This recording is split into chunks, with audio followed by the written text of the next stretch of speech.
Yeah, this is happening live in Umunze.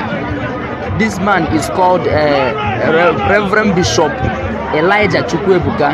He is caught with these charms in his church. Even right now, as I'm telling you, the man was. We are in Igwe's Palace in Umunze. We took him there with the youth. The youth said that they will burn him alive.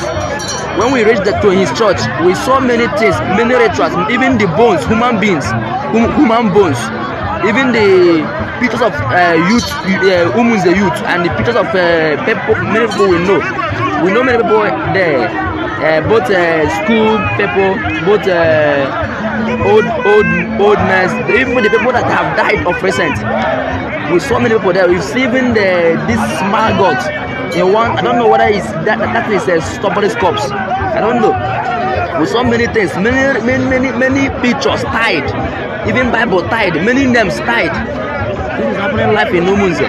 This man of God has been the man of God that has been reigning in Umunze with too much signs and wonders. He has been prophesying every night, every Friday night. His church resides in the side. Is the man of God that is waving too much waves in Umunze. Now being the authority, as they call it, the authority, the professor, the authority, the best prophesier in our time now. But the young guy was caught. Well, you can see the pan. The pan was the bones of some, I don't know, bones of people. Some of the bones, even the head of people. You will see one, somebody's head in that pan. He was a mighty prophet, being known. But as God may have it today, he is being caught by the youth.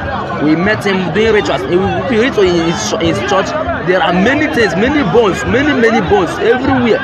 Even the altar, he showed us many things over there.